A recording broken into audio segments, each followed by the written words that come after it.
Assalamualaikum. Okey, hari ni saya nak share pasal salah seorang daripada kisah sahabat. Nama dia Anas bin Malik. Okey, actually kisah Anas bin Malik ni agak famous. Okey, so kisah Anas ni bermula dengan kisah dia sewaktu kecil, yang mana dia adalah salah satu juga daripada sejarah ataupun sirah Rasulullah sewaktu pembukaan ataupun pembukaan hijrah ke Madinah. Okey, so Anas bin Malik ni diceritakan pada waktu dia kecil. Okey, Anas ni duduk dekat Yathrib.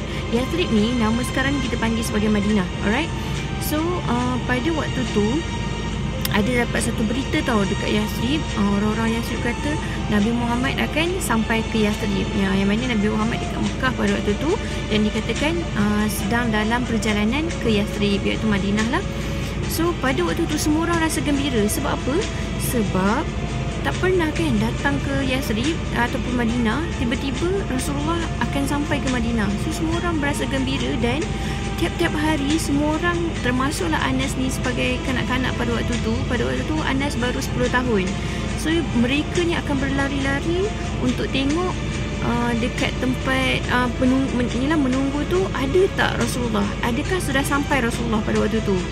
So bila tengok tak sampai lagi macam tu. So satu hari tibalah hari yang ditunggu-tunggu, yang mana kalau anda pernah dengar lagu Tala'al Badru Alaina, lagu tu pun itu adalah salah satu kita kata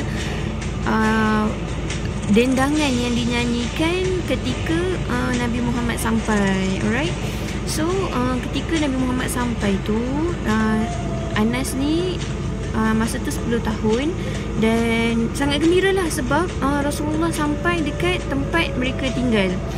So pada waktu tu ramailah orang bagi hadiah lah, itulah inilah kan dekat Nabi Muhammad dan para sahabat yang sampai. Tapi mak Anas ni masa tu tak ada apa-apa. Mak Anas ni miskin pada waktu tu, so tak ada apa-apa nak bagi dekat Nabi Muhammad. Tapi mak Anas ni kata apa, ambillah anakku ini, iaitu Anas ni lah, sebab mak Anas ni kata aku ni tak ada apa-apa nak bagi dekat kau ya Rasulullah, so aku bagi anak aku ni Anas. So Anas ni pun duduk dengan Rasulullah. Pada waktu tu Anas ni baru 10 tahun. Okay, so nak cerita nak cerita pasal macam mana Anas ni, dia sebab dia tinggal dengan Rasulullah kan, so dia sangat memahami kepribadian Rasulullah yang sangat mulia ni. Pada satu hari pernah ni Rasulullah cakap dekat Anas nak minta buat something. Okay, so Anas ni masa tu waktu tu dia kecil lagi lah. So Anas ni kata, dia kata okay, contoh macam kita lah, okay. Alright, so pada waktu tu Anas main. Okay, dia main sampai lah terlupa untuk lakukan apa yang Rasulullah minta dibuat. Okay, so pada waktu tu juga, cuba anda bayangkan, terlupa ni nak buat apa yang Rasulullah buat. Adakah Rasulullah marah? Tak, Rasulullah tak marah. Rasulullah tanya, Anas, dah buat ke apa yang aku suruh tadi? Kononnya macam tu lah kata-katanya kan. Anas kata apa? Anas terlupa. Kemudian Rasulullah tak marah. Bukan, Rasulullah tak pernah cakap yang kenapa kau tak buat ni tadi, kenapa kau lupa, kenapa kau macam ni kan. Kalau kita kan mestilah Allahu Akbar, dah tunggu lama dah ni, tak buat lagi ni. Kan macam kita mak-mak ni kan sukalah membel-bel lah kan. Tapi tak, Rasulullah tak cakap macam tu. Dan Anas pun pergilah lakukan apa yang Rasulullah minta. Okay, so kat situ nak menunjukkan macam mana Anas ni sangat mengetahui kepribadian Rasulullah yang sangat mulia ni lah.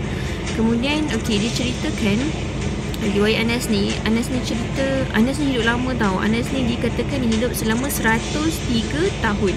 So selama dia hidup 103 tahun tu, pada 10 tahun dia tinggal dengan Rasulullah.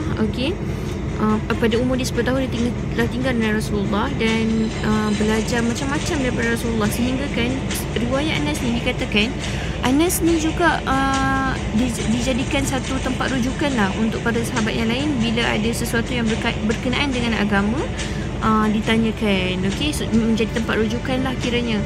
So pada waktu riwayat Anas ni kata apa tahu, ada dua masa yang paling fresh dalam ingatan dia, iaitu satu adalah ketika datangnya Rasulullah ke kota Madinah pada waktu tu, iaitu Yathrib lah. Dan kedua adalah momen ketika wafatnya Rasulullah. Dia kata memang itulah dua perkara. Walaupun pada waktu tu umur Anas telah pun mencapai 100 tahun, dia masih lagi mengingati momen-momen tu, dua ketika tu.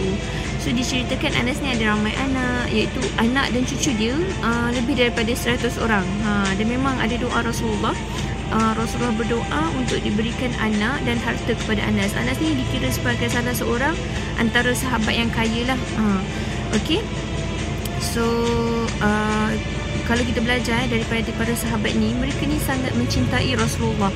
Pada bulan Ramadan ni, satu perkara yang saya rasa mungkin kita boleh belajar bersama-sama untuk kita sama-sama merasakan kesusahan pada zaman Rasulullah dan menjadikan dia sebagai satu inspirasi untuk diri kita. Sebab apa tahu, dulu makanan yang tak cukup, even Rasulullah pernah mengikat batu di perut bersama dengan para sahabat sebab tak ada makanan.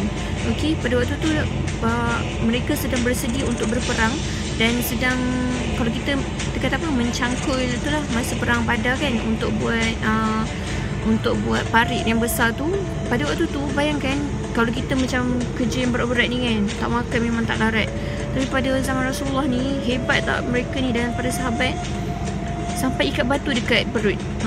Itulah nak kata hebatnya sahabat dan Rasulullah kan. Alright, so insyaAllah ada rezeki kita akan berkongsi lagi kisah-kisah sahabat yang hebat ni.